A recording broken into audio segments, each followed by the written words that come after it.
ஓம் சாந்தி. எல்லோரும் குஷியாக இருக்கிறீங்களா? 1/1/2025 ஹாப்பி நியூ இயர் எல்லோருக்கும்.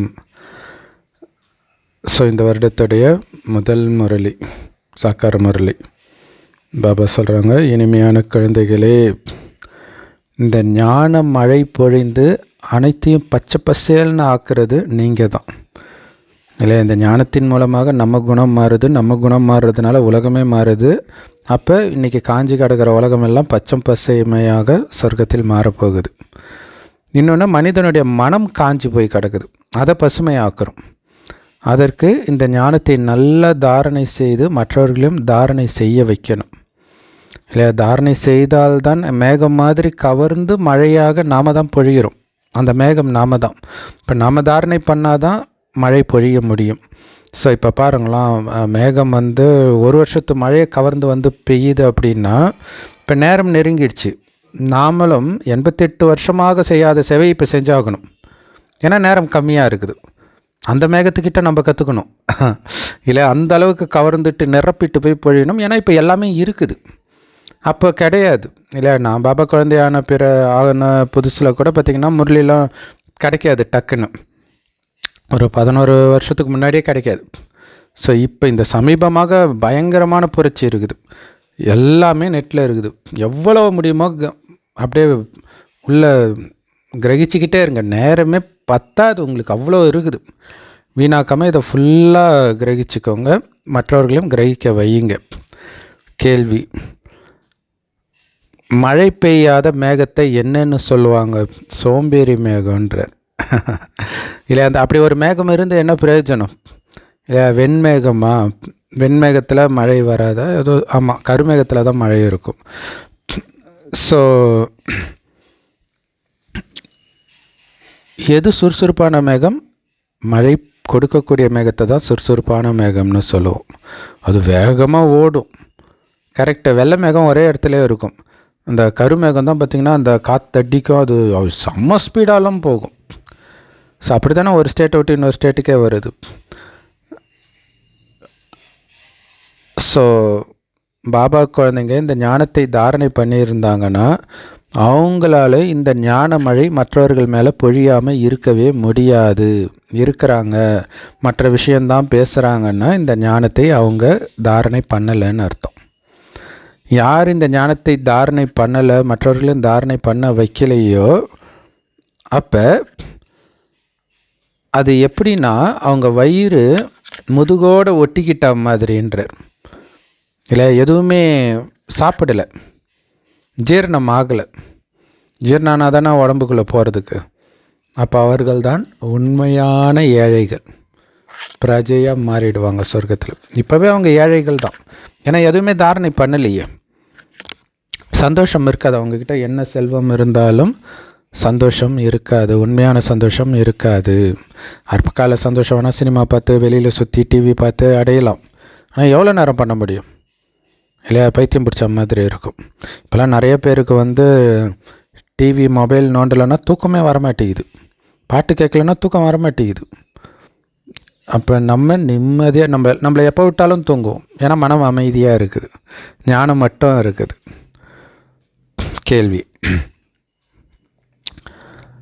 இது நினைவு யாத்திரை இல்லையா? நினைவின் மூலமாகவே சொர்க்கத்துக்கும் பரந்தாமத்துக்கும் போய்கிட்டே இருக்கிறோம். நிஜத்திலும் அப்போ தான் போவோம். இதில் முக்கியமான ஒரு முயற்சி நாம் பண்ணணும்.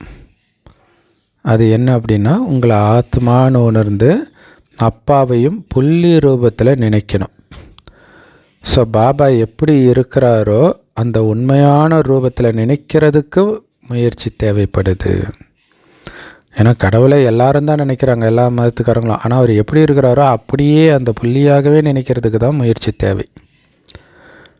ஸோ நினைவு யாத்திரையில் உங்களையும் புள்ளி ரூபத்தில் உணர்ந்து பாபாவையும் புள்ளி ரூபத்தில் நினச்சிக்கிட்டே இருக்கணும். அப்படியே ஒரு செகண்ட் அப்படியே பாபாவை நினைங்க பார்ப்போம், ஒரு புள்ளியாக. ஏன்னா ஒரு செகண்டில் போக முடியணும், அதுதான் மெயின். பாடல்: பிரியதர்ஷனோடு யார் இருக்கிறார்களோ அவர்கள் மீது தான் ஞான மழை பொழியும். அவர்களுக்காகவே இந்த ஞான மழை. ஏன்னா பிரியதர்ஷன் தான் ஞான கடல். ஓம் சாந்தி. மேகங்கள் கடல் மேலே இருக்குது. ஸோ அப்போ மேகங்களின் தந்தைன்னு கடலை சொல்லலாம். அந்த கடலிலிருந்து உருவான மேகத்தில் தான், அதன் மூலமாகத்தான் மழை பொழியும். ஏன்னா அந்த மேகங்கள் தண்ணீர்னால் தன்னை நிரப்பிக்கிட்டு பிறகு மழையாக பொழியும். ஸோ நீங்கள் கூட உங்களை நிரப்பிக்கிறதுக்காக, ஞானத்தினால் நிரப்பிக்கிறதுக்கு தான் இந்த ஞானக்கடல் சிவபாபா கிட்ட வந்திருக்கிறீங்க. ஞானக்கடலுடைய குழந்தைகள் நீங்கள் எல்லோரும் மேகங்கள் தான். அதனால்தான் இந்த இனிமையான தண்ணியை உங்களால் உறிஞ்சிக்க முடியுது. கடலில் இருக்கிறது உப்பு தண்ணி, இது இனிமையான தண்ணி. பலவிதமான மேகங்கள் இருக்குது. சில மேகங்கள் ரொம்ப கடுமையான மழை பெய்யும், மணிக்கணக்காக வெள்ளமே வந்துடும். சில மேகங்கள் சும்மா கொஞ்சம் மட்டும் மழை பெய்யும். ஸோ அதிலும் வரிசை கிரமம் இருக்குது. ஸோ பாபா எந்த மேகத்தை சொல்கிறார்? ரெண்டுத்துக்கும் பொருந்தும். பாபா குழந்தைங்களுக்கும் பொருந்தும், நம்ம ஞான மேகம் இல்லையா?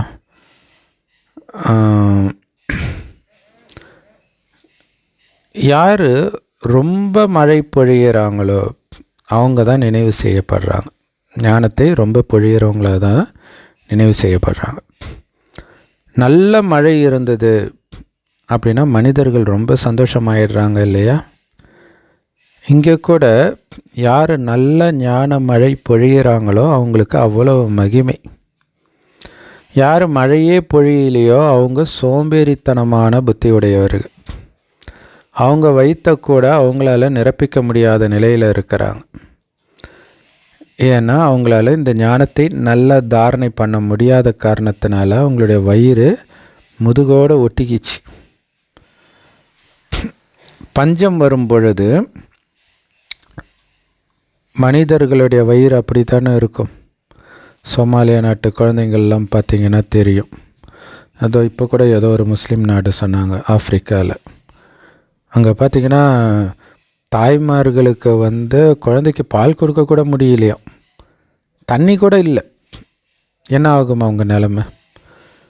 இங்கே இந்த ஞானத்தை நீங்கள் தாரணை பண்ணலை, மற்றவர்களையும் தாரணை பண்ண வைக்கலை அப்படின்னா உங்களுடைய வயிறும் ஒட்டிக்கும். ஏன்னா இங்கே ஞானத்தினால் நிரப்பிக்கிறது தான் பிள்ளையாரோட வயிறு பெருசாக தெரியுது. ஸ்தூல சாப்பாடை சாப்பிட்டு அவர் பெருசாகலை, ஞான சாப்பாடை சாப்பிட்டு வயிறு நல்லா நிரப்பிக்கிட்டார். யார் நல்லா இப்போ ஞான மழை பொழியிறாங்களோ அவங்க தான் சொர்க்கத்தில் ராஜா ராணியாக ஆவாங்க. மற்றவர்கள் எல்லாம் ஏழையாக ஆகிடுவாங்க. ஏழைகளின் வயிறு அவங்களுடைய முதுகோடு ஒட்டிக்குது. அதனால் குழந்தைங்க எவ்வளவு முடியுமோ இந்த ஞானத்தை நல்லா தாரணை பண்ணணும். ஆத்மாவை பற்றிய ஞானமோ பரமாத்மாவை பற்றிய ஞானமோ ரொம்ப ரொம்ப ஈஸி. நாமளும் புள்ளி, பரமாத்மாவும் புள்ளி, அவர் நமக்கு அப்பா. ஸோ இந்த ஞானத்தை எடுப்பதற்கு முன்னாடி நம்ம வயிறும் ஒட்டி தான் இருந்தது. ஏன்னா அப்போ நமக்கு ஆத்மாவை பற்றியும் தெரியாது, பரமாத்மாவை பற்றியும் தெரியாது. முக்கியமான விஷயமே இந்த ரெண்டு தான், ஆத்மா பரமாத்மா. ஸோ ஆத்மானா என்னன்னே தெரியாத மனிதர்களால் பரமாத்மாவை பற்றி என்ன தெரிஞ்சிக்க முடியும்? நிறைய பண்டிதர்கள்லாம் இருக்கிறாங்க, அவங்களுக்கு ஆத்மாவை பற்றியே தெரியாது. ஆனால் உட்காந்து மணிக்கணக்காக சத் சங்கம் பண்ணுவாங்க. நம்ம ஊர் ஈஷா யோகா ஜக்கி வாசுதேவுக்கே தெரியாது ஆத்மானா. அவர் தான் நம்பர் 1 ஆன்மீகவாதி. என்ன பண்ணுறது? ஸோ நாம் அழிவற்ற ஆத்மாக்கள். அந்த ஆத்மாவில் 84 பிறவிகளின் அழிவற்ற பாகம் பதிவாக இருக்குது. அதை திரும்ப திரும்ப நடிச்சிட்டு இருக்குதுன்றத புரிஞ்சுக்கிட்டோம். ஏன்னா ஆத்மா எப்படி அழிவற்றதோ அதில் இருக்கக்கூடிய பாகமும் அழிவற்றது தான், ஒரு பொழுதும் மாறாது. ஒவ்வொரு கல்பத்திலும் அதே தான் நடிக்கும். ஸோ ஆத்மாக்கள் ஆல்ரவுண்டு பார்ட்டு பண்ணி இருக்குதுன்னு யாருக்கும் தெரியாது. ராஜாவாக இருந்திருப்போம், வேலைக்காரனாக இருந்திருப்போம், எல்லா பார்ட்டும் பண்ணியிருப்போம். எதுவுமே தெரியாமல் மனிதர்கள் ஆத்மா தான் பரமாத்மான்னு சொல்லிடுறாங்க. ஸோ சத்தியுகத்தின் ஆரம்பத்திலேருந்து கடைசி வரை உள்ள அனைத்து ஞானமும், ஏன் சத்தியுகத்துக்கு வர்றதுக்கு முன்னாடி இருந்த உலகம் பரந்தாமத்திலிருந்து எல்லா ஞானமும் நமக்கு இப்போ தெரியும். ஆனால் இந்த கல்ப நாடகத்துடைய ஆயுளை லட்சக்கணக்கான வருடங்கள்னு மனிதர்கள் சொல்லிட்டு இருக்கிறாங்க. நமக்கு தான் தெரியும் வெறும் 5000 வருஷம். ஏன்னா முழு ஞானம் நமக்கு இப்போ கிடைச்சிருச்சு. இந்த ஒட்டுமொத்த பழைய உலகமும் பாபா உருவாக்கின இந்த ஞான யஜ்யத்தில் பலியாக போகுது.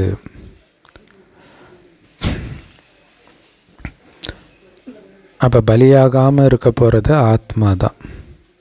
ஏன்னா அது எரியாது. ஸோ அப்போ பாபா கிட்ட முழு அர்ப்பணமாகிறதன் மூலமாக அவரை மாதிரியே நாமளும் தூய்மையாகி தூய்மையான உலகத்தில் பிறவி எடுக்க போகிறோம்.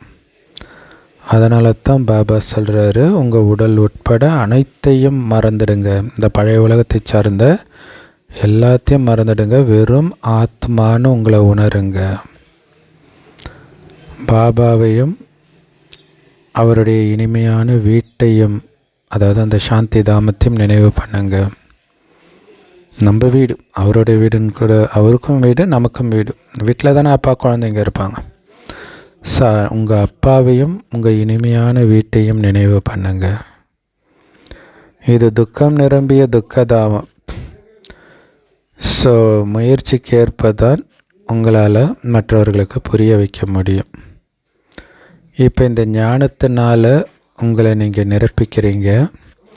ஆனால் முக்கியமான முயற்சி இதை ஞாபகம் வச்சுக்கிறதுல தான் இருக்குது, நினைவில் தான் இருக்குது. நான் நாராயணன் ஆகிட்டு இருக்கிறேன், அனைத்தையும் விகாரத்தில் விழுந்து இழந்துட்டேன், இனி விகாரத்தின் பக்கம் தலை வச்சு கூட படுக்க மாட்டேன் அப்படிங்கிறது சதா மனதில் ஓடிக்கிட்டு இருக்கணும். பாபாவே வெளிப்படுத்துகிற மாதிரி என்னுடைய நடத்தை இருக்குதா? ஸோ பாபா சமீபமாக படித்த அவ்யக்த முரளியில் சொல்லியிருந்தார், அன்பான புத்தி, பாபாவுக்கு அர்ப்பணமான புத்தி, எவர் ரெடியாக இருக்கிறது சேவைக்கு. இந்த மூணும் ஒரு வினாடி விடாமல் உங்களுடைய எண்ணம் சொல் செயலில் தெரியுதான்னு செக் பண்ணிக்கிட்டே இருங்கன்றார். அப்போ தான் ஃபரிஸ்தா ஆக முடியும், அப்போ தான் அந்த சேவை வெற்றி பெறும்ன்றார். ஸோ பல ஜென்மமாக நீங்கள் உடல் உணர்வில் இருந்தீங்களே, அவ்வளோ சீக்கிரம் அது முடிஞ்சிடுமா? அதுக்கு ரொம்ப முயற்சி தேவைப்படுது. உடல் உணர்வை முடித்து ஆத்ம உணர்வுடையவராக நிலை பெறுவதற்கு. இதை பற்றி பேசுகிறது ஈஸி. ஆமாம், ஆத்ம உணர்வுடையர் ஆகணும், ஆனால் சொர்க்கம் கிடச்சிடும், ஒரு செகண்டில் பேசியாச்சு. ஆனால் உங்களை ஆத்மானு உணர்ந்து பாபா நினைவிலே அந்த ஒளி புள்ளி ரூபத்திலே நிலைக்கிறது இருக்கு பாருங்கள், அதுக்கு கடுமையான முயற்சி தேவைப்படுது. பாபா சொல்கிறாரு, யாரோ ஒருவர் தான் உண்மையிலே நான் எப்படி இருக்கிறேனோ அப்படி நினைக்கிறார், என்னவாக இருக்கிறேன் குணங்களில் அப்படி நினைக்கிறாங்க. அந்த குணத்தோடு நினைக்கிறது. எப்படி தந்தையோ அப்படியே குழந்தைகள் இருக்கணும் தானே. அப்பாவுக்கு ஏற்ற குழந்தை தான் பிறக்குன்றாங்க. நம்ம அப்பா பரிசுத்தமானவராச்சு, இப்போ நம்மளால் அவருக்கு களங்கம் ஏற்படலாமா? அப்போ அவரை மாதிரியே நாமளும் ஆகணும். அவருடைய நினைவு, அவருடைய குணங்களின் நினைவு இதிலேயே மூழ்கி இருக்கணும். அப்போ தான் அவரை மாதிரியே நாம் மாற முடியும். பாபா ஒரு அவ்யக்த முரளியில் சொல்கிறார், உடலற்ற சிவபாபாவை உங்களுடைய துணைவனாக்கிட்டீங்கன்னா உங்களை உடலற்றவராக உணர்வதற்கான உதவி கிடைக்கும். ஆனால் தேகதாரி மனிதனை துணையாக வச்சுக்கிட்டா எப்படி பாபா கிட்ட இருந்து உதவி கிடைக்கும்னு பாபா கேட்குறார். இப்போ யாரோட இருந்தாலும் என் துணைவன் பாபா மட்டுமே அப்படிங்கிறது சதா மனதில் ஓடிக்கிட்டே இருக்கணும். நீங்கள் எப்படி இருக்கிறீங்களோ அதே மாதிரி இல்லை, நீங்கள் எப்படி இருக்கிறீங்கன்னு நீங்கள் தெரிஞ்சுக்கிட்டீங்கன்னா பாபா எப்படி இருக்கிறாருன்னு நீங்கள் தெரிஞ்சுக்குவீங்க இல்லையா. நான் ஒளிப்புள்ளியாக இருக்கிறேன்னு தெரிஞ்சுக்கிட்டால் பாபா ஒளிப்புள்ளியாக, என்னோடய அப்பாவும் அப்படி தான் இருப்பாருன்னு தெரிஞ்சுக்குவீங்க. ஒரே ஒரு தந்தை தான் நமக்கு இதை சொல்லிக் கொடுப்பவர். மற்ற அனைவரும் அவரிடம் இருந்து படிக்கக்கூடிய குழந்தைகளே. அது நிறைய பேர் இருக்கிறாங்க, பிரம்மகுமாரிகள் எல்லோரும் அவருடைய குழந்தைங்க. ஸோ பிரம்மகுமாரிகளாகிய குழந்தைகள் நீங்கள் மட்டும்தான் பாபா எப்படி ராஜ்யத்தை ஸ்தாபனை பண்ணுறாருன்னு தெரிஞ்சிருக்கிறீங்க. மற்றபடி அந்த வேத சாஸ்திரங்கள்லாம் பக்தி மார்க்கத்தின் விஸ்தாரங்கள். ஸோ இதை நம்ம சொல்ல வேண்டியதாக இருக்குது. அதை நம்ம வெறுக்கலை.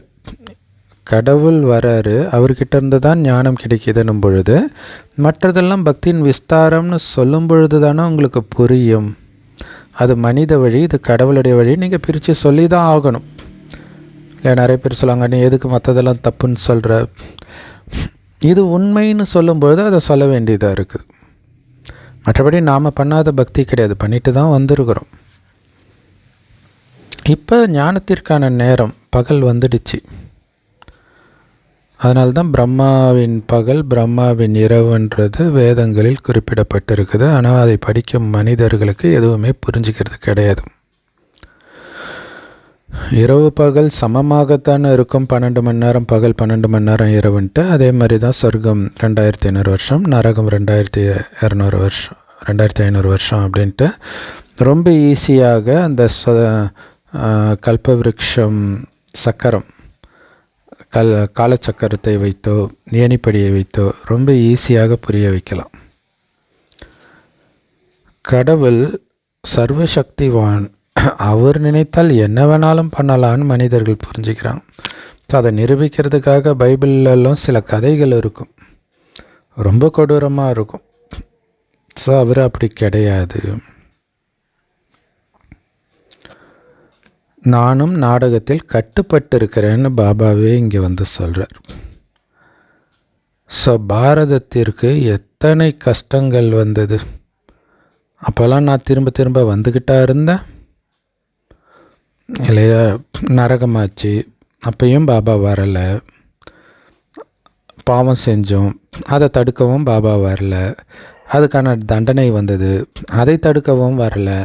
வெளிநாட்டுக்காரங்க வந்து கொள்ளையடித்தாங்க, அதை தடுக்கவும் வரல. கோயிலையே கொள்ளையடிச்சாங்க, அதையும் தடுக்க வரல.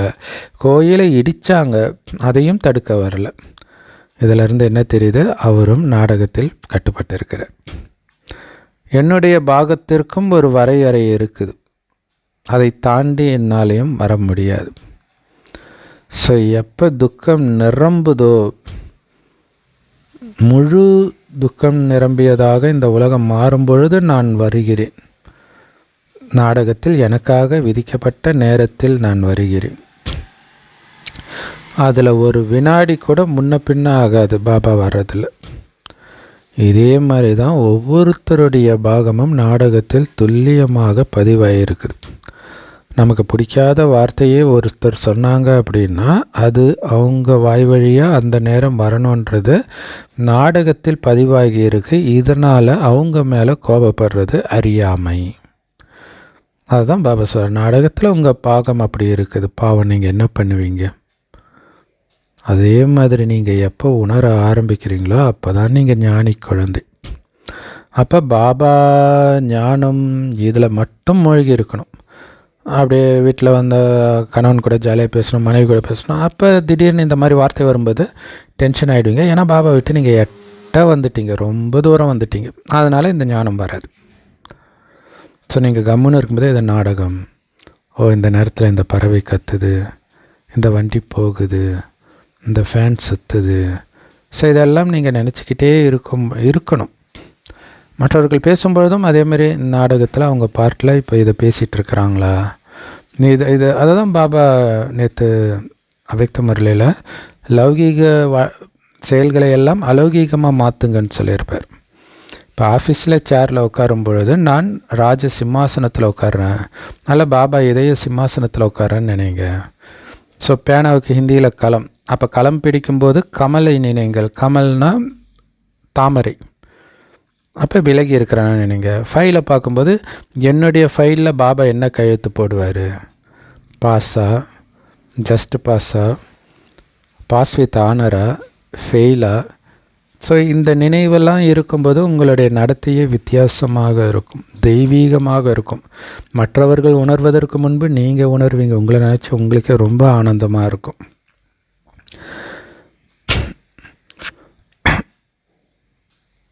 ஸோ மிக உயர்ந்த தந்தையுடைய அவதாரம் இப்போ நடந்திருக்குது. யார் ரொம்ப கம்மியான சக்தி படைத்தவர்களாக இருக்கிறாங்களோ அவங்க தொடர்ந்து வந்துக்கிட்டே தான் இருக்கிறாங்க வரிசைக்கிரமமாக. குழந்தைங்களுக்கு டைரெக்டாக தந்தைக்கிட்ட இருந்து இந்த ஞானம் கிடைக்கிது. இதன் மூலமாக தான் உலகத்துக்கே எஜமானர்களாக நாம் மாறிட்டு இருக்கிறோம். ஸோ அந்த சக்தியின் முழு பலத்தை நாம் இப்போ பெறுகிறோம் பாபாவை நினைக்க. ஸோ நினைக்கிறது தான் முயற்சி. அதன் மூலமாகத்தான் தமோ பிரதானமாக இருந்த நாம் சதோ பிரதானமாக ஆகிறோம். பாருங்களா, இந்த பாகம் வேறு யாருக்குமே கிடையாது. பாபாவை நினைத்து சதோ பிரதானமாகிற பாகம், தண்டனை அனுபவிக்காமல் சதோ பிரதானமாகிற பாகம் நமக்கு மட்டுமே கிடைக்கிது. ஸோ இங்கே முக்கியமான விஷயமே நாடகம் பற்றிய ஞானம்தான். மற்ற எல்லாமே ஸ்தூலமான விஷயம். உங்களால் ஸ்தூல கண்களாலேயே அதெல்லாம் பார்க்க முடியும். ஆனால் பாபாவையோ, பாபா கொடுக்கும் ஞானத்தையோ, அந்த லட்சியம் சொர்க்கத்தையோ இப்போ உங்களால் ஸ்தூல கண்களால் பார்க்க முடியாது. இந்த உலகத்தின் மிகப்பெரிய அதிசயமாக கண்ணுக்கே தெரியாத அந்த பாபா தான் எவ்வளோ அழகான சொர்க்கத்தை படைக்கிறார். அதற்கு நம்மை தகுதிப்படுத்தி அனுப்புகிறார். அதனால தான் அவருக்கு அவ்வளோ மகிமை. ஸோ அவருக்கு மட்டுமில்லை, அவருடைய உன்னதமான படைப்பாகிய சொர்க்கத்துக்கும் அவ்வளவு மகிமை. உயர்ந்ததிலும் உயர்ந்தவர் கடவுளே. ஸோ சமீபமாக அந்த நீயா நானா ஒரு ரீல்ஸில் வந்தது. நாஸ்திகம் பேசுகிறவங்க குழு அதில் சொல்கிறார், கடவுள்னால் பெர்ஃபெக்டாக தானே இருக்கணும், இவ்வளோ மோசமான உலகத்தை ஊனமாக இருக்கிறவங்களெல்லாம் கடவுள் எப்படி படைச்சிருப்பார், அதனால் நான் நாஸ்திகன் ஆகிட்டேன். அதுக்கான பதிலெல்லாம் நம்ம சொல்கிறோம். அதுக்கான தேடலில் அவங்க இறங்கியிருந்தால் நம்ம வீடியோ கிடச்சிருக்கோம். அவங்களே ஒரு முடிவு பண்ணிவிட்டு கம்முன்னு உட்காந்துட்டு போய் டிவி ஷோவில் போய் பேட்டி கொடுத்துட்ருக்குறாங்க. என்ன பண்ணுறது? ஸோ உயர்ந்ததிலும் உயர்ந்தவர் கடவுள். அவர் எப்படி அனைத்திலும் உயர்ந்த இந்த சொர்க்கத்தை படைக்கிறார்னு யாருக்குமே தெரியாது. இனிமையிலும் இனிமையான குழந்தைகளாகி நீங்கள் மட்டும்தான் இதை வரிசைக்கிரமமான முயற்சியின்படி புரிஞ்சிக்கிட்டு அதற்கேற்ப முயற்சி செய்து பதவியும் அடையிறீங்க. என்னெல்லாம் முயற்சி பண்ணுறீங்களோ அது எல்லாமே நாடகத்தில் உள்ளதன்படியே பண்ணுறீங்க. இல்லை நீங்கள் சொல்கிறத உங்கள் கணவன் கேட்கலையா, நாடகத்தில் அவங்க பாகம் எப்படி அப்படின்னு புரிஞ்சுக்கணும். சொல்கிறது நம்ம சொல்லணும், ஆனால் அதற்கான அவுட்கம் நாடகத்தில் என்ன பதிவாயிருக்கோ அதான் நடக்கும்.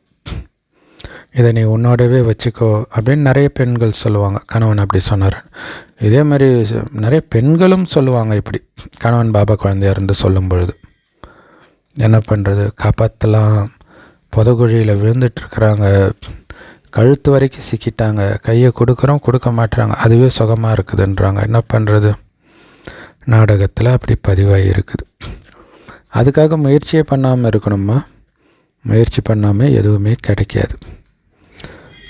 உண்மையிலே எந்த காரியமும் பண்ணாமல் உங்களால் ஒரு வினாடி கூட இருக்க முடியாது. ஏதோ ஒன்று மைண்டு பண்ணிக்கிட்டு தான் இருக்கும். ஸோ மனதின் எண்ணத்தை வைத்து தான் மற்ற செயல்களை பண்ண போகிறீங்க. அந்த ஹடயோகிகள் சுவாசத்தை கட்டுப்படுத்தும் பயிற்சி பண்ணுறாங்க. இறந்தவர்கள் மாதிரி இருக்கிறாங்க. அவங்க குகையில் வருடக்கணக்காக இருந்து அவங்க மேலே புத்தே கட்டிடுது. ஸோ பிறகு அது மேலே மழை பொழியும் பொழுது புல்லெல்லாம் முளைக்க ஆரம்பிக்குது. அதனால் ஏதாவது நன்மை இருக்குதான்றார். எவ்வளோ பெரிய ஆச்சரியம் பாருங்களா. அப்படிலாம் இருந்திருக்கிறாங்கன்னு பாபாவே சொல்கிறார். ஆக்சுவலாக வால்மீகியும் அந்த மாதிரி ராமாயணம் எழுதுறதுக்கு முன்னாடி தவம் கடந்து அவர் மேலே ஃபுல்லாக புத்து கட்டி அதுக்கப்புறம் ஏந்திரிச்சு வந்தார். அதனால் அவரும் மண்ணில் இருந்து பிறந்த கணக்கு தான். சீதையும் மண்ணில் இருந்து தான் பிறந்திருக்கிறாங்க. ஸோ அதனால் அவங்க 2 பேரும் அண்ணன் தங்கச்சி அப்படின்னு துஷ்யந்த் ஸ்ரீதர் ஒன்று சொன்னார். ஸோ அந்த மாதிரி உடம்பெல்லாம் புத்து கட்டுற அளவுக்கு நீ போன மாதிரி உட்காந்துட்ருக்கறல ஏதாவது நன்மை இருக்குதா? எவ்வளோ நேரம் ஒருத்தர் அப்படியே உட்காந்துட்டு இருக்கத்தான் முடியும்? கண்டிப்பாக காரியம் செய்யணும். இல்லை செய்யலைன்னா சாப்பாடு கிடைக்குமா? அதனால் கர்மத்தை சந்நியாசம் பண்ணக்கூடிய கர்ம சந்நியாசிகள் யாருமே இருக்க முடியாது. அவங்க உணவு சமைக்கலை அப்படிங்கிறதுனால அவங்க கர்ம சந்நியாசின்னு சொல்லிக்கிறாங்க. பிச்சை எடுக்க போகிறாங்கல்ல, அதுவும் காரியம் தானே. ஸோ நாடகத்தில் அவங்களுடைய பாகம் அப்படி பதிவாகி இருக்குது. அந்த துறவர மார்க்கத்தினராலேயும் பாரதத்திற்கு நன்மை இருக்குது. ஏன்னா தூய்மையாக இருந்தாங்க இல்லையா? அப்படி இல்லைன்னா பாரதத்தின் நிலை என்ன ஆகியிருக்குன்னு சொல்ல முடியாதுன்ற. ஸோ ஏன்னா துவாபரகத்தில் இருக்கும்போது தேவதை தர்மத்தை ஆத்மாக்கள்லாம் காமத்தில் விழ ஆரம்பிச்சிடுறாங்க. அப்போ தான் சந்நியாச மார்க்கம் உருவாகுது. அவங்க வீட்டை விட்டு வெளில போய் தூய்மையாக இருக்கிறாங்க. அந்த தூய்மை தான் பாரதத்தை அழியாமல் பார்த்துக்குச்சுன்றார். அப்போ இது எவ்வளோ பெரிய அதிசயம் பாருங்கள். ஒருத்தர் விழும்போது அதை காப்பாற்றுறதுக்கான ஒரு விஷயத்தை இந்த நாடகம் உருவாக்குது பாருங்கள் தானாகவே. ஸோ பாரதம் நம்பர் 1 தூய்மையாக இருந்தது. ஸோ பாபா முதல்ல உருவாக்குறதே தூய்மையை தான். அதுதான் அரை கல்பம் இருக்குது. அப்போ ஒட்டுமொத்த உலகமும் தூய்மை, அதுக்கப்புறம் அங்கங்கே தூய்மை பேலன்ஸ் பண்ணுற மாதிரி வைக்கிது. ஸோ இன்றைக்குமே பார்த்திங்கன்னா நிறைய இடங்களில் கணவன் சைக்கோவாக இருந்தால் மனைவி அமைதியாக இருப்பாள், மனைவி சைக்கோவாக இருந்தால் கணவன். அதுவுமே ஒரு விதத்தில் அவங்கள பேலன்ஸ் பண்ணி வைக்கிறதுக்கு. 2மே சைக்கோவானால் என்ன வருது அந்த குடும்பம்? ஸோ அந்த மாதிரி வைப்பாங்க. ஆனால் சில இடங்களில் 2மே கூட அப்படி இருக்கலாம். பட்டு பெரும்பாலும் இப்படி இருக்கும். அப்போ அது எப்படின்னா நீங்கள் ரொம்ப எல்லைக்கு அப்பாற்பட்டு யோசிச்சிங்கன்னா அந்த துறவர மார்க்கம் மாதிரி அவர்களுடைய தூய்மை தான் மற்றவர்கள் தூய்மை இழக்கும்போதும் பாரதத்தை அழியாமல் பாதுகாத்து இருக்குது. ஸோ ஒரே ஒரு தர்மம் தான் இருந்தது ஆரம்பத்தில். அந்த ஒரு ராஜ்யம்தான் தங்க யுகத்தில் இருந்தது. அந்த தேவதை ராஜ்யத்தை தான் இப்போ பாபா மறுபடியும் ஸ்தாபனை பண்ணுறார்.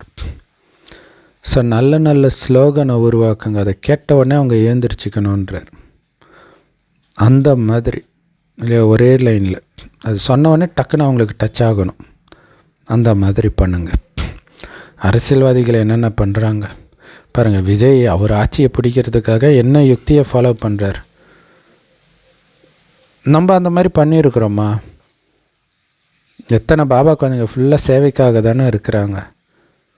பண்ணலாம்ல யுக்தியாக. இப்போ குழந்தைங்க படிக்கலை, அப்போ நம்ம இதை போடலாம். படிப்பு வராதது காரணம் இது தான், இறைவனை நட்சத்திரம் மாதிரி நினச்சிங்கன்னா உங்களால் முடியும் அப்படின்னு நீங்கள் ட்ரை பண்ணி பாருங்கள். ஒரு வாரத்தில் உங்களுக்கு ரிசல்ட்டு தெரியும் அப்படின்னு நம்ம நோட்டீஸ் அடித்து கொடுக்கலாமே. காலேஜில் இருக்கிறவங்களுக்கு, பிஸ்னஸில் உள்ளவங்களுக்கு அதுக்கேற்ற மாதிரி உங்களுடைய தொழில் சரியில்லையா, இப்படி பண்ணி பாருங்கள், தொழில் வரும். மொத்தத்தில் இறைவனோட ஞானம் எல்லாத்துலேயும் கலந்து. இதுக்கு யாரும் தடை பண்ண போகிறதில்ல, ஏன்னா இதில் அரசியல் கிடையாது. ஆனால் உண்மையிலே ராஜ்யம் ஸ்தாபனை பண்ணுறோம் இல்லையா? ஸோ மனிதர்களை எழுப்புகிற மாதிரி ஸ்லோகனை உருவாக்குங்க. என்ன உழைத்தாலும் காசு தங்கலையா, அதுக்கு இதுதான் காரணம் அப்படின்னு நம்ம நோட்டீஸ் அடிக்கலாம் தானே. ஏன்னா பெரும்பான்மையான வீட்டில் இது இருக்குது. ஸோ மீண்டும் தெய்வீக ராஜ்ய பாக்கியத்தை அடையுங்கள் அப்படின்னு ஸ்லோகன் எழுதுங்க. உங்களுடைய நீங்கள் எப்படிப்பட்டவர்களாக இருந்தீங்க தெரியுமா, அதை மீண்டும் கொடுப்பதற்காக கடவுள் வந்திருக்கிறார் அப்படின்னு நீங்கள் அடைங்க. விஜய் எழுதியிருக்கிறார், கவலைப்படாதீங்க, நான் இருக்கிறேன், நம்ம இந்த இது மாற்றி அமைப்போம். அவர் என்ன கடவுளா? அவர் வந்தோடனே காமம் போயிடுமா? அவர் படத்தை பார்த்தே எத்தனை பேர் கெட்டு போயிருப்பாங்க. பட் அவங்க எழுதுகிறாங்க, இதை கடவுள் தான் சொல்ல முடியும் இல்லையா?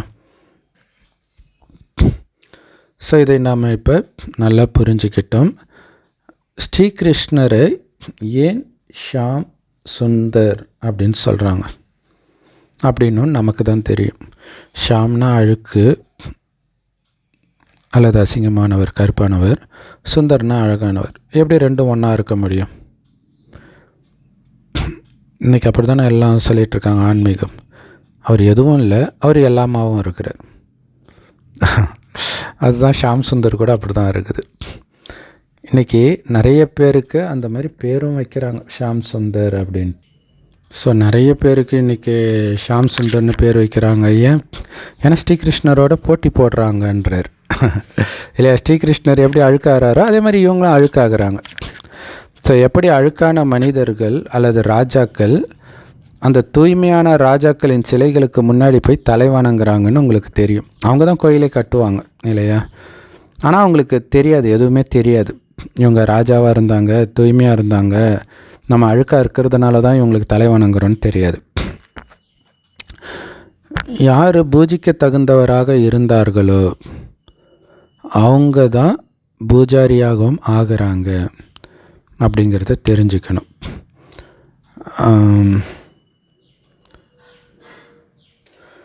ஸோ அப்படி ராஜாவாக இருந்தவர்களே தான் பூஜாரி ஆகியிருக்கிறார்கள் என்பது நமக்கு மட்டுமே தெரிகிறது. ஏன்னா முழு சக்கர ஞானமும் நம்மளுடைய புத்தியில் இருக்குது. இந்த அளவுக்கு நீங்கள் ஞாபகம் வச்சுக்கிட்டா கூட உங்களுடைய மனநிலை ரொம்ப சூப்பராக இருக்கும்ன்ற ஞாபகம் வச்சுக்கிறதுனா இதை பற்றி சிந்தனை பண்ணிக்கிட்டு இருக்கு. ஒரு காலத்தில் நான் ராஜாவாக இருந்தேன்ல, ராணியாக இருந்தேன்ல, எனக்கு இத்தனை வேலைக்காரர்கள் இருந்தாங்கல்ல அப்படின்னு ஞாபகம் வச்சுக்கிட்டு இருந்தாலே உங்கள் மனநிலை நல்லா இருக்கும்ன்றார். ஸோ இது எல்லாமே மன்மனாபாவை தான், அதை புரிஞ்சுக்கணும். ஆனால் மாயா உங்களை இதெல்லாம் ஞாபகம் வச்சுக்க விடாது, மறக்க வச்சிடும். வேறு எதையாவது ஞாபகம் வச்சுக்கிறதுக்கு வேறு எதோ உலகில் விஷயம், வீண் விஷயத்தெல்லாம் கொடுத்துக்கிட்டே இருக்கும். உங்களுடைய மனநிலை மட்டும் சதா ஆனந்தமாக இருந்தால் அப்போ தான் உங்களை தேவதைகள்னு சொல்ல முடியும். ஸோ அது கலியுகத்தில் சாத்தியம் இல்லை இல்லையா? அந்த நிலை அடையும் பொழுது தான் நம்ம கர்மாதித்த நிலை அடையிறோம். அதாவது இந்த கலியுக உடம்பில் இருந்துக்கிட்டு சத்தியுக தேவதையின் குணம் ஃபுல்லாக வந்துடுது. உலக அழிவில் கூட உங்களுக்கு துக்கம் கொஞ்சம் கூட வரலன்னா பார்த்துக்கோங்க என்ன மாதிரி நிலை அதுன்ட்டு. மனிதர்கள் லக்ஷ்மி நாராயணன் படத்தை பார்த்து ரொம்ப சந்தோஷப்படுறாங்க. ஆனால் ராதை கிருஷ்ணர் படத்தை பார்த்தோ அல்லது ஸ்ரீராமர் படத்தை பார்த்தோ அந்த அளவுக்கு சந்தோஷம் அடையிறது கிடையாது. ஏன்னா ஸ்ரீகிருஷ்ணரை பற்றி அவ்வளவு மோசமான குழப்பமான விஷயங்கள் எல்லாம் நிறைய எழுதிட்டாங்க வேதங்களில். பெண்களுடைய உடையை எடுத்தார், வெண்ணையை திருடினார். ஸோ அப்போ அந்த பாவனை இல்லை. பாருங்கள், தமிழ்நாட்டில் கோயில் எல்லாம் யாருக்கு இருக்குது? நாராயணனுக்கு தான் இருக்குது, கிருஷ்ணருக்கு இருக்குது. எங்கேயாச்சும் இருக்கலாம், ரொம்ப ரேர். நாராயணனுக்கு தான் கோயில் இருக்கும். ஸோ அதை பார்க்கும்போது தான் அப்படியே மெய் மறந்து பார்க்குறாங்க. இந்த பிரம்மா பாபா தான் ஸ்ரீ நாராயணன் ஆகிறார். ஸோ அதனால் லக்ஷ்மி நாராயணன் படத்தை பார்த்த உடனே ரொம்ப ரொம்ப சந்தோஷமாயிடுறார். ஸோ நீங்கள் இளவரசன் இளவரசி ஆகிறதுக்கு முன்னாடி இந்த பழைய உடலில் எவ்வளவு காலம் இருக்க போகிறீங்கன்னு நீங்கள் புரிஞ்சுக்கிட்டீங்க.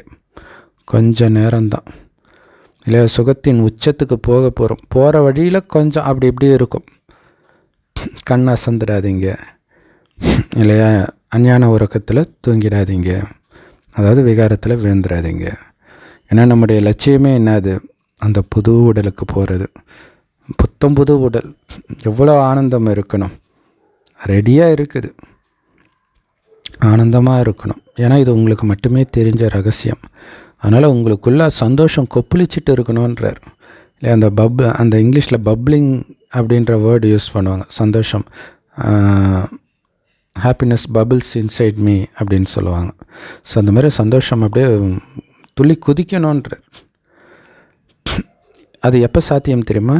எந்த அளவுக்கு நீங்கள் இதை படிக்கிறீங்களோ, தாரணை பண்ணி அந்த நினைவிலேயே இருக்கிறீங்களோ, அந்த அளவுக்கு ஆனந்தம் இருக்கும், அந்த அளவுக்கு உயர்ந்த பதவியும் அடைவீங்க.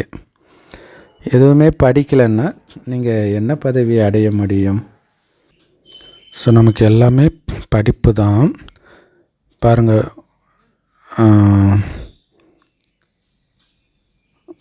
அந்த உலக மகாராஜாக்களுடைய பதவி, பணக்கார பிரஜைகளுடைய பதவி, வேலைக்காரர்களுடைய பதவி, எல்லாத்தையும் பாருங்கள். ஸோ இதில் நம்ம எது மேலே நம்ம கண்ணு போகும்? ராஜா ஆகிறது தான் போகும். அதுக்கு நீங்கள் ரொம்ப கஷ்டப்படுத்தலை, ஒரே பாடம் தான். மன்மனா பவ மத்யாஜி பவ, இந்த 2 மட்டும் ஞாபகம் வச்சுக்கணும். அப்பா ஆஸ்தி. ஞானம் யோகம். யோகம் பண்ணுறோம், எதுக்காக பண்ணுறோன்ற ஞானமும் இருக்குது. நாராயணன் ஆகிறதுக்காக பண்ணுறோம். ஸோ பிரம்மா பாபாவுக்கு அவ்வளோ சந்தோஷமோ, ஆஹா நான் நாராயணன் ஆக போகிறேன், அல்லாவை கண்டுபிடிச்சிட்டேன், எல்லாத்தையும் என்கிட்ட கொடுத்துட்டாரு. எவ்வளோ பெரிய லாட்ரி சீட்டு, உலகத்தையே என் பேருக்கு எழுதி வச்சுட்டாருன்னா எவ்வளோ பெரிய விஷயம்.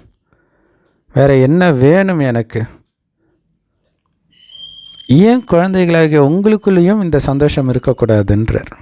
ஏன்னா அவர் மட்டும்தான் வரப்போகிறாரா ராஜ்யத்துக்கு? நீங்களும் தானே வரப்போகிறீங்க. ஏன் உங்களுக்குள்ளே இந்த சந்தோஷம் இருக்கக்கூடாது? அதனால தான் பாபா சொல்கிறாரு, ஒவ்வொருத்தரும் நாராயணன் ஆகிற மாதிரி ஒரு டிரான்ஸ்லைட் படம் வைங்க. இல்லை பின்னாடி லைட் இருக்கும், அந்த ஃபோட்டோ இருட்டில் பார்த்தாலும் தெரிகிற மாதிரி, கடை போர்டெல்லாம் அப்படி வைப்பாங்களே. ஸோ அந்த மாதிரி உங்களுடைய ஃபோட்டோவையே நாராயணன், இப்போ நிறைய டெக்னாலஜிலாம் வந்துருச்சு இல்லையா, ஏஐ டெக்னாலஜி, அதுக்கு முன்னாடியே மார்ஃபிங்லாம் பண்ணுவாங்க. அது மாதிரி நிறைய பேர் வச்சுருப்பாங்க வாட்ஸ்அப்பில் கூட. ஸோ அப்படி போட்டு வச்சிங்கன்னா உங்களை பார்க்க பார்க்க உங்களுக்கு அந்த போதை வரும் அப்படின்னு சொல்கிறார். சிவபாபா பிரம்மா மூலமாக இந்த ஆஸ்தியை நமக்கு கொடுக்கிறார். ஆனால் பாவம் மனிதர்களுக்கு எதுவுமே தெரியல, முற்றிலும் துச்ச புத்தி கொண்டவர்களாக இருக்கிறாங்க. ஸோ துச்ச புத்தி கொண்டவர்களில் இருந்து நீங்கள் தூய்மையான புத்தி உடையவர்களாக மாறிட்டு இருக்கிறீங்க. இப்போ நமக்கு எல்லாமே தெரிஞ்சிடுச்சு, வேறு எதுவுமே நீங்கள் படிக்க வேண்டிய அவசியம் கிடையாது. ஸோ தூய்மையான புத்தியுடையவர்களாக நீங்கள் மாறினதுனால தான் உங்களுக்கு எல்லாமே புரியுது. தூய்மை இல்லைன்னா எதுவும் புரியாது. இது புரிஞ்சதுக்கப்புறம் நீங்கள் வேறு எதுவும் படிக்க வேண்டிய அவசியம் கிடையாது இல்லையா? மனிதர்கள் நிறைய பேர் குரான் படிப்பாங்க, பைபிள் படிப்பாங்க, ராமாயணம் படிப்பாங்க, எல்லாத்தையும் படிப்பாங்க, ஆனாலும் ஒன்றும் புரியாது அவங்களுக்கு. படித்தோன்ற ஒரு அகங்காரத்தில் இருந்துக்கிட்டு அந்த மேலோட்டமான விஷயத்தை தான் சொல்லுவாங்க. ஆனால் நம்ம சாரத்தை படிச்சிட்டோம், அவ்வளோதான். சேவைக்காக மற்றதை பார்த்துட்டு இருக்கிறோமே தவிர மற்றதை படிக்கணும்னு அவசியம் கிடையாது. ஆனால் சேவைக்காக நம்ம படிக்கணும் தான் இல்லை, இல்லாட்டினா எப்படி அவங்களுக்கு புரிய வைக்க முடியும்? நமக்கு இந்த படிப்பின் மூலமாக தான் உலக ராஜ்யம் கிடைக்கிது. அதனால தான் பாபாவை ஞானம் நிரம்பியவர் அப்படின்னு சொல்லப்படுறார். ஏன்னா இந்த படிப்பின் மூலமாக உலக ராஜ்யமே கிடச்சிருச்சு, அதுக்கப்புறம் என்ன கிடைக்க போகுதுன்ட்டு மற்றதை படித்து நேரத்தை வீணாக்கிட்டு இருக்கிறீங்க. ஸோ அதனால தான் இந்த ஞானத்தை கொடுக்குற தந்தையை ஞானம் நிரம்பியவர், ஞான கடல்னு சொல்கிறோம். ஆனால் மனிதர்கள் இது தெரியாமல் அவர் எல்லார் மனதில் இருப்பதை அறிந்தவர்னு நம்பிட்டு இருக்கிறாங்க. பாபா அவர் மனதில் இருக்கும் ஞானத்தை கொடுக்கிறார். அவர் உங்கள் மனசில் இருக்கிற குப்பை, அது குப்பை இருக்குதுன்னு தெரியும், அது போதும் அவருக்கு. அது என்ன குப்பைன்னெலாம் அவர் தெரிஞ்சிக்க வேண்டிய அவசியம் கிடையாது. ஏன்னா தம பிரதானமான குப்பை தான் இருக்கும்னு அவருக்கு தெரியும். ஸோ ஒரு குழந்தை படிக்கிறத வச்சு, அதாவது ஒரு குழந்தை எந்த அளவுக்கு படிக்குதுன்னு ஆசிரியரால் புரிஞ்சிக்க முடியும் தானே. அதுக்காக ஒவ்வொருத்தருடைய புத்தியையும் கவனிச்சிக்கிட்டே இருக்க மாட்டார் நாள் ஃபுல்லாக. அந்த நடத்தையை பார்த்தா தெரிஞ்சிட போகுது, இந்த குழந்தை ஞானத்தை எடுக்குதா, தாரணை செய்யுதா. அதாவது படிக்கும்போது உள்ளே போச்சா, முதல்ல போனதை இம்ப்ளிமெண்ட் பண்ணிச்சான்றது நடத்தையில் தெரிஞ்சிடும். இல்லை ஞானம் முடித்த உடனே கத்துறாங்க, கோபப்படுறாங்கன்னா அப்போ ஞானம் உள்ளே போகலை, அந்த வைராக்கியம் இல்லை அப்படின்னு புரிஞ்சுக்குவாங்க. இது ரொம்ப அற்புதமான ஞானம். ஞான கடல், அமைதி கடல், ஆனந்த கடல்னு அந்த ஒரு தந்தையத்தான் சொல்லப்படுது. நாமளும் இப்போ மாஸ்டர் ஞான கடல் ஆகிட்டு இருக்கிறோம். சொர்க்கத்தில் இந்த பட்டம் உங்களுக்கு இருக்காது, ஏன்னா அங்கே ஞானம் இருக்காது இல்லையா. ஞானம்ன்றதே மெயினாக காலச்சக்கரம் தான். அடுத்து என்ன ஆகும்னு உங்களுக்கு தெரியாது. பக்தி மார்க்கத்தில் தான் வேதங்கள் வருது, அந்த வேதத்தில் தான் உலகம் அழிய போகுதுன்றது வரும், ஆனால் எப்போன்னு தெரியாது. அது லட்சக்கணக்கான வருஷம் கழிச்சு தானும் போது அதை பற்றி கவலைப்படாமல் இருப்பாங்க.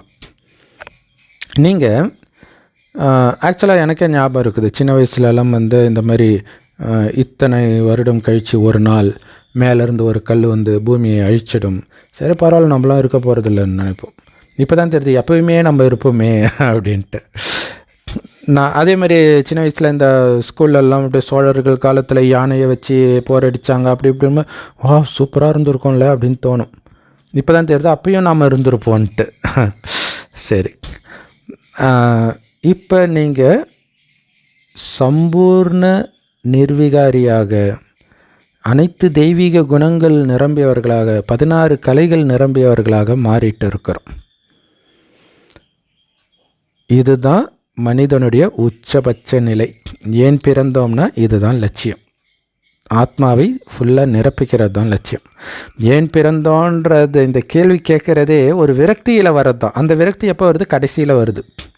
ஸோ முருகன் கூட கேட்பார், என்னுடைய பிறவி நோக்கம் என்ன, பிறவி நோக்கம் என்ன? உன்னுடைய பிறவி நோக்கம் அந்த அசுரனை அழிப்பதே. அவன் அழிக்கிறதுனால எனக்கு என்ன லாபம்? அதன் மூலமாக இழந்த ராஜ்யம் உனக்கு கொடுக்கப்படுது. இப்போ உங்கள் ஒவ்வொருத்தருக்கும் ஈஸ்வரிய பதவி கிடைச்சிருக்குது.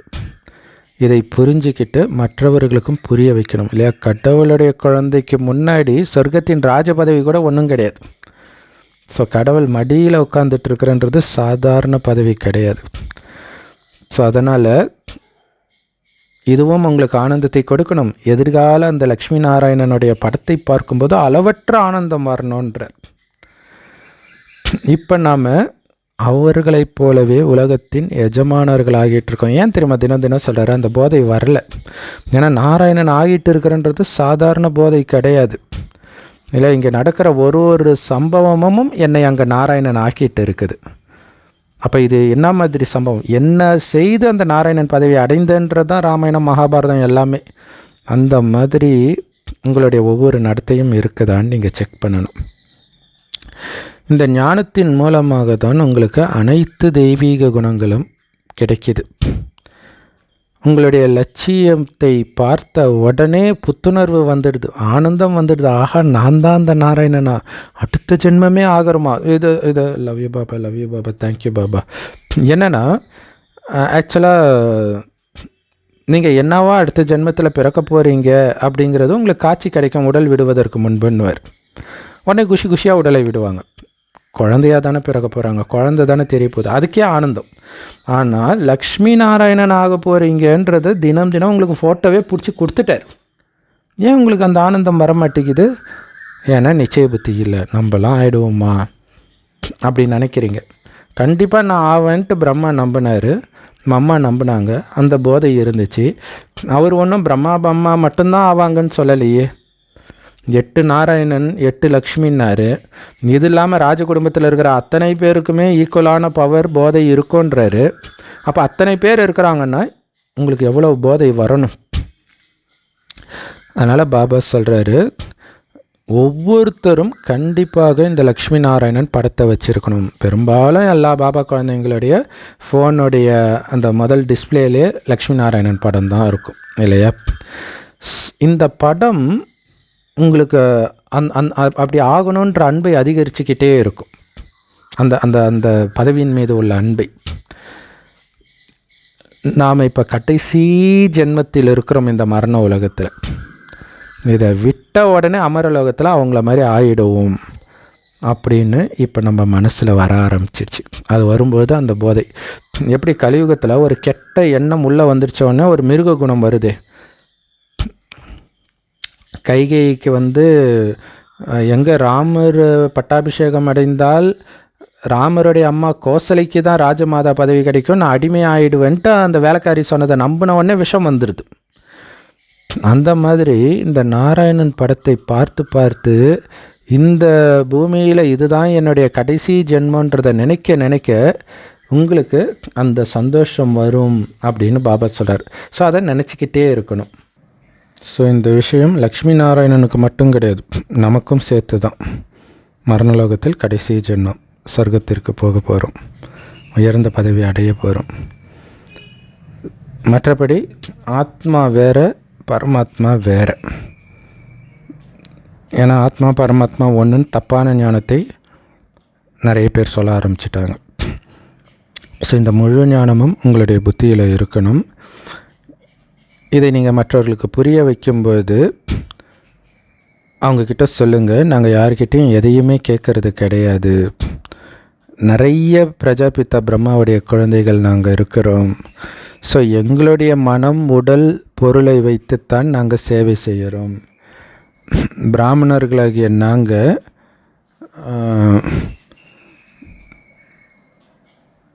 எங்களுடைய சம்பாத்தியத்தை வைத்துத்தான் இந்த யஜ்யத்தை வளர்க்குறோமே தவிர நாங்கள் உண்டியில் குலுக்கி மற்றவர்கள்கிட்ட இருந்து காசு டொனேஷன்லாம் வாங்கிறது கிடையாதுன்னு சொல்லுங்கள்.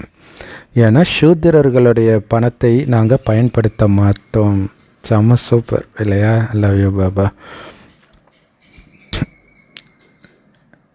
ஏன்னா எண்ணற்ற குழந்தைகள் இருக்கிறாங்க.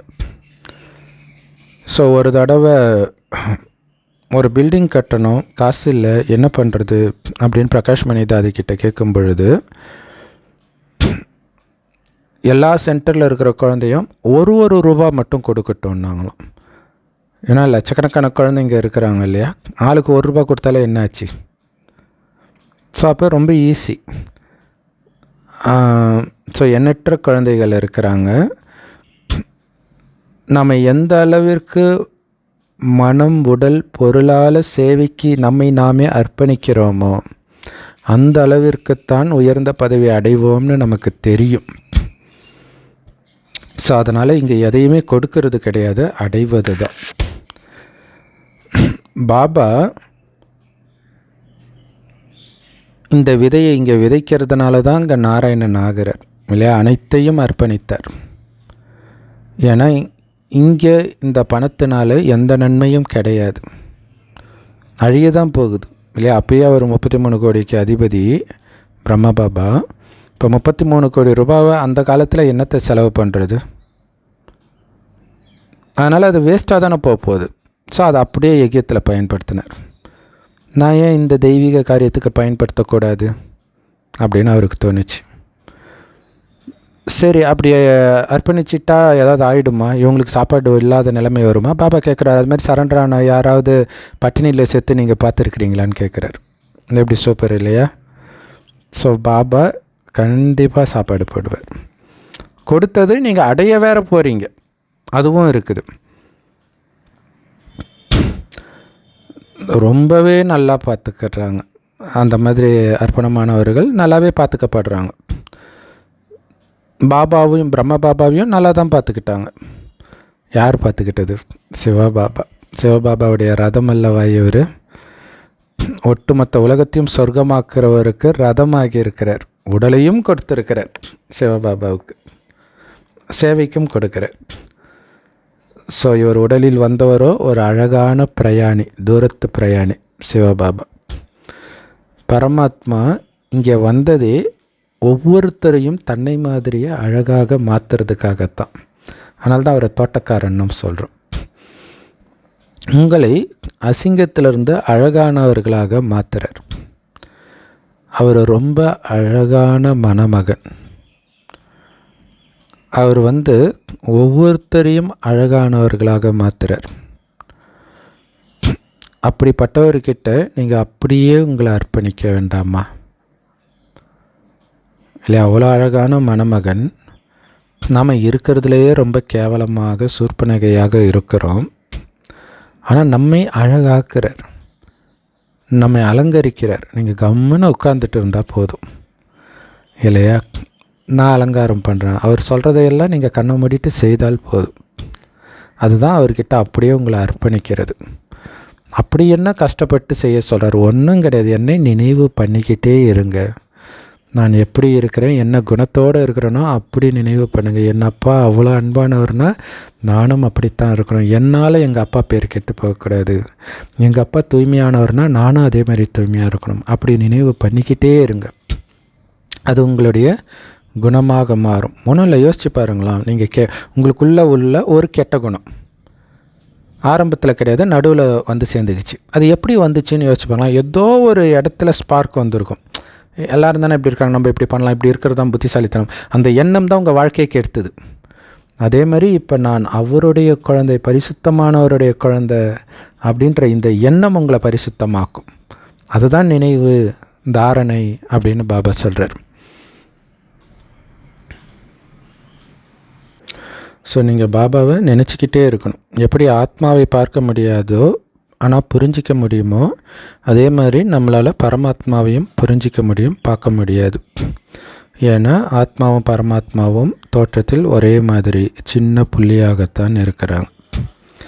மற்றதெல்லாம் இந்த ஞானம்தான். ஞானத்தை வைத்து புரிஞ்சிக்கவும், ஞானத்தை வைத்து அவருடைய குணம், அப்படிப்பட்டவராக நானும் மாறிட்டு இருக்கிறேன். ஸோ இதெல்லாம் ஆழமான புரிதலுக்குரிய விஷயங்கள். குழந்தைங்க இந்த கருத்துக்களை எல்லாம் உங்கள் புத்தியில் நோட் பண்ணி வச்சுக்கணும். குழந்தைங்களுடைய புத்தி இந்த ஞானத்தை வரிசைக்கிரமமாக தாரணை பண்ணுறாங்க. டாக்டர்களால் மருந்தை ஞாபகம் வச்சுக்க முடியுது இல்லை? பேஷண்ட் வந்தோடனே போய் புக்கை திறந்து பார்க்குறாரா இந்த நோய்க்கு என்ன மருந்துன்ட்டு? அப்படி பார்த்தா ஐயோ இவரே இப்போ தான்ப்பா கற்றுக்கிறாருன்ட்டு போயிடுவாங்க. ஸோ அந்த மருந்தை ஞாபகம் வச்சுக்கிறாங்க. அதே மாதிரி பாயிண்ட்ஸும் ஞாபகம் வச்சுக்கிறாங்க. ஓ இந்த சிம்டமா, அப்போ இந்த சிம்டம் இருந்தால் இந்த நோய், அதை சொன்ன சிம்டம் வச்சு போய் புக்கை பார்க்க மாட்டாங்க. அதே மாதிரி வக்கீல்களும் நம்ம சொல்கிற பிரச்சனையை வச்சு இந்த பாயிண்ட் இருக்கா, இதுக்கு இந்த செக்ஷன் இருக்குதா, இதை வச்சு நமக்கு நியாயம் வாங்கி கொடுக்க முடியுமா, இவருக்கு சாதகமாக பேச முடியுமா அப்படின்றத ஒரு செகண்டில் அவங்க முடிவு பண்ணணும். அதே மாதிரி உங்களுக்கும் இந்த ஞான கருத்துக்கள் எப்பவும் இருக்கணும். அப்போ தான் டக்குன்னு மாயாக்கிட்ட இருந்து வெளியில் வர முடியும். டக்குன்னு சேவைக்கு எதிர இருக்கிறவங்க கேட்குற கேள்விக்கு பதில் சொல்ல முடியும். நீங்கள் புரிய வைக்கிறதுக்கு ஊறப்பட்ட தலைப்பு இருக்குதுன்ற இல்லையா? அதை நம்ம இப்போ உணர்றோம். எத்தனை டாப்பிக்கில் வேணாலும் பேசலாம். ஏன்னா எந்த கருத்தும் யாரோ ஒருத்தருக்கு நன்மை செஞ்சிடும், நமக்கு தெரியாது. உதாரணத்துக்கு எனக்கு ராவணன் 10 தலையுடைய அர்த்தத்தை முதலாக சென்டரில் மம்மா டே அன்னைக்கு சொல்லும்பொழுது தான் எனக்கு டச் ஆச்சு. அதான் முதல்ல சென்டருக்கே போகிறேன். அதுக்கு முன்னாடி கீதா பாடசாலையில் சும்மா கேட்பேன், பெருசாக நம்பிக்கை வராது. அந்த அர்த்தம் சொன்னோன்னே டக்குன்னு டச் ஆச்சு. வா இவ்வளோ ஈஸியாக சொல்லிட்டாங்களேன்ட்டு. அதனால் நமக்கு தெரியாது எந்த பாயிண்ட்டு யாரை டச் பண்ணோன்ட்டு. சிலருக்கு ஒரு பாயிண்ட்டு டச் ஆகும், இன்னொருத்தருக்கு வேறு பாயிண்ட் டச் ஆகும். எத்தனையோ கருத்துக்களை கொடுத்துருக்கிறாரு இல்லையா பாபா? யார் இந்த கருத்துக்களை எல்லாம் நல்ல தாரணை பண்ணுறாங்களோ அவங்க ரொம்ப நல்லா சேவை செய்ய முடியும். நீங்கள் அரை கல்பமாக மிக கடுமையான விகார நோயினால் பாதிக்கப்பட்ட பேஷண்ட், அரை கல்பத்து நோயாளிகள். நீங்கள் ஆத்மா அழுக்காயிடுச்சு. அதனால் இந்த அழிவற்ற சர்ஜன் மருந்து கொடுக்கிறார். அவர் எப்போவுமே மருத்துவர், ஒருபோதும் நோயாளி ஆகிறது கிடையாது. மற்ற எல்லோரும் நோயாளி ஆகிடுறாங்க, கிருஷ்ணர் உட்பட. ஸோ அந்த அழிவற்ற மருத்துவர் ஒரே முறை தான் வரார். அதனால தான் வைத்தீஸ்வரன் அவருக்கு பேர் இருக்குது இல்லையா? வைத்தீஸ்வரன் கோயில்னு ஒரு ஊரே இருக்குது, கோயிலே இருக்குது. ஸோ அவர் ஒரே தடவை நம்மளுடைய விகார நோயை நீக்கின உடனே எல்லா நோயும் நீங்கிடுது. இந்த சங்கமிகத்தில் மன்மனாபவன்ற இன்ஜெக்ஷனை கொடுக்குறார், இன்ஜெக்ஷன் போடுறார்.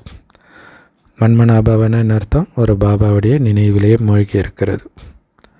இது ரொம்ப ஈஸியும் கூட. ஸோ லக்ஷ்மி நாராயணனுடைய சித்திரத்தை பாக்கெட்டில் எப்போவுமே வச்சுருங்க. பாபா இதுக்கு முன்னாடி நாராயணன் படத்தை பூஜை பண்ணிட்டு இருந்தார். லக்ஷ்மியோடைய சித்திரத்தை அதிலிருந்து நீக்கிட்டார். நாராயணன் படத்தை மட்டும் வச்சுருந்தார். ஏன்னா லக்ஷ்மி காலை அமுத்துறது அவருக்கு பிடிக்கல, என்ன பெண்ணை அடிமைப்படுத்துகிற மாதிரி இருக்குன்ட்டு லக்ஷ்மி இல்லாத நாராயணன் படத்தை மட்டும் வச்சுருந்துருக்கிறார். இப்போ அவர் யாரை பூஜை செய்தாரோ அந்த நாராயணனாகவே மாறிட்டு இருக்கிறார். ஸோ லக்ஷ்மியை அந்த படத்தில் இருந்து நீக்கி இருக்கிறார்.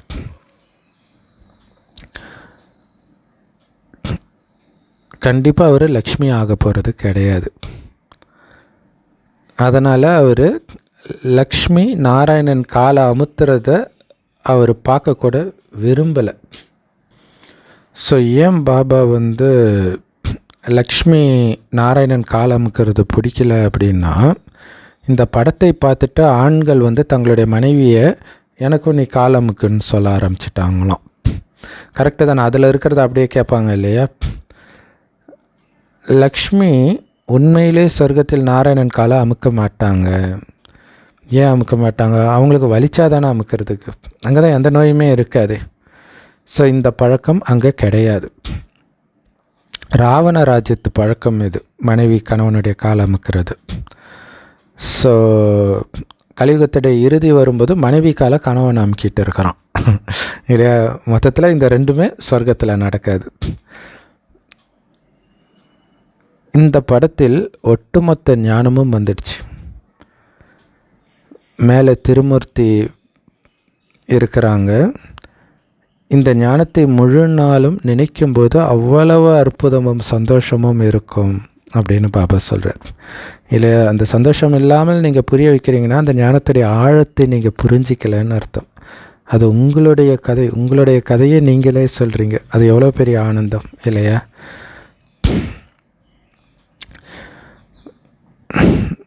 பாரதம் இப்போ சொர்க்கமாகிட்டு இருக்குது. நல்ல விளக்கம் நாம் கொடுக்குறோம், இருந்தாலும் ஏன் மனிதர்கள் புத்தியில் இது உட்கார மாட்டேங்குதுன்னு தெரியல. ஸோ அதிவேகத்தில் நெருப்பு பிடிக்க போகுது.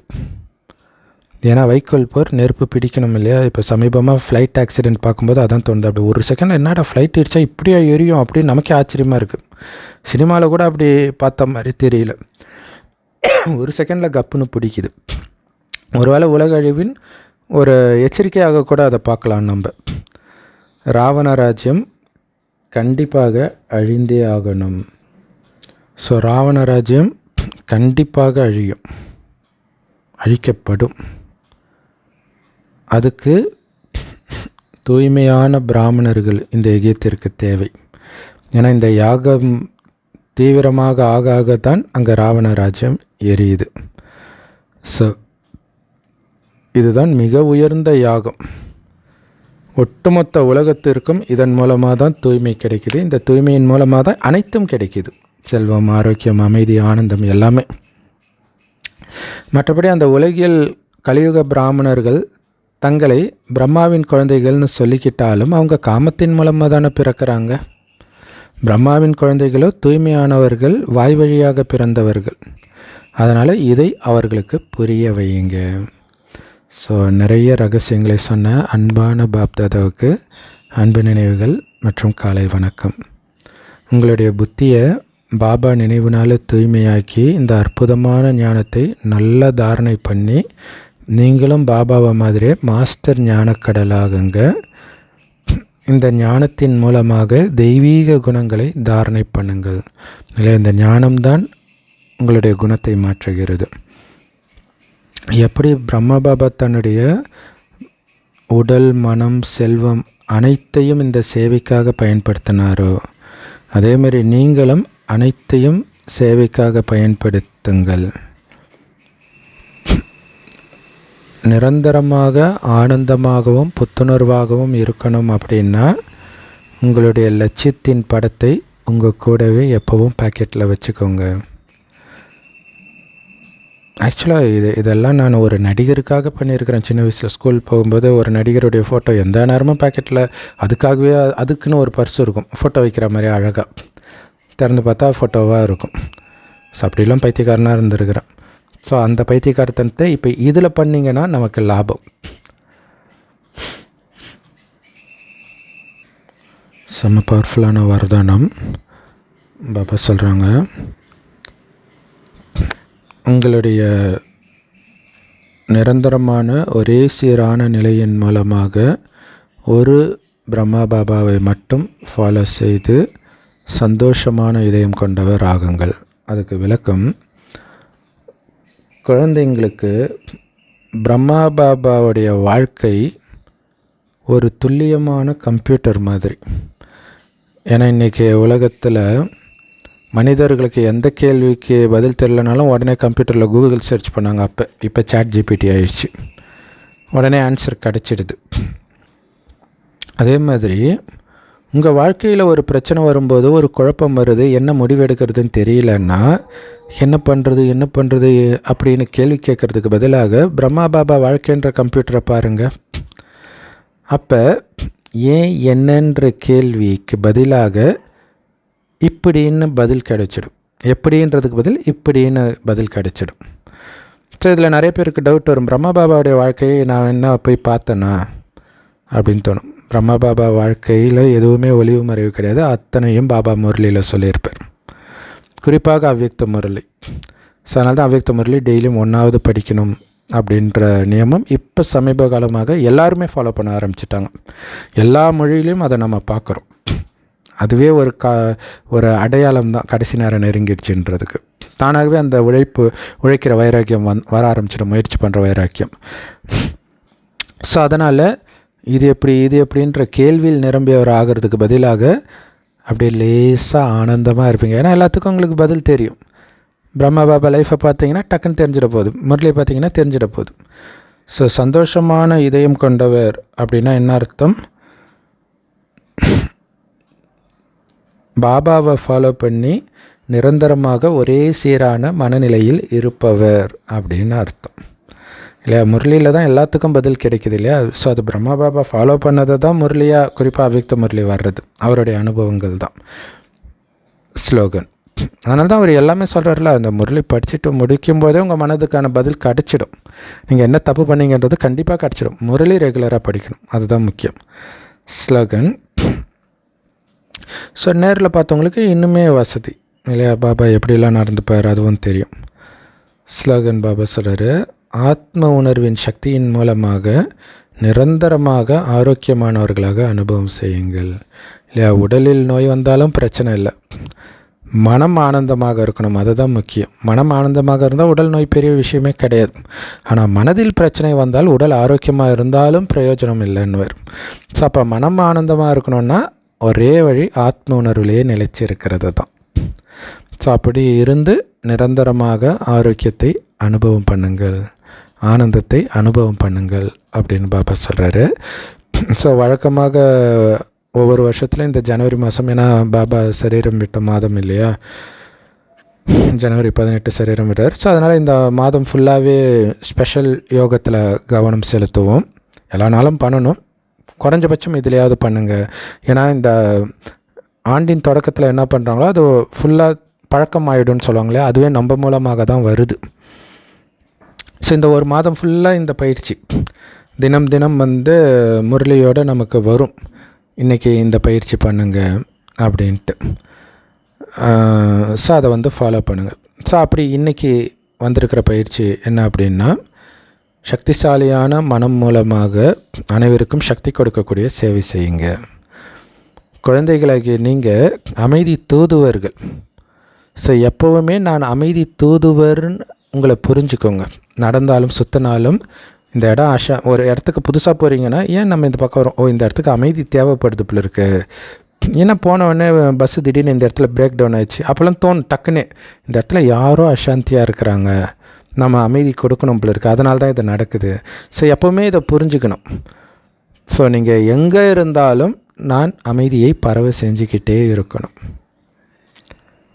யார் அமைதியின் சொரூபமாகி சக்திசாலியான நிலையில் ஸ்திரமாக இருக்கிறாங்களோ அவங்க மற்றவர்களுக்கு அமைதி மற்றும் சக்தியை கொடுத்துக்கிட்டே இருப்பாங்க. அவங்க தொடர்பில் வர எல்லோருக்கும் அமைதியின் சொரூபமாக இருக்கணும்.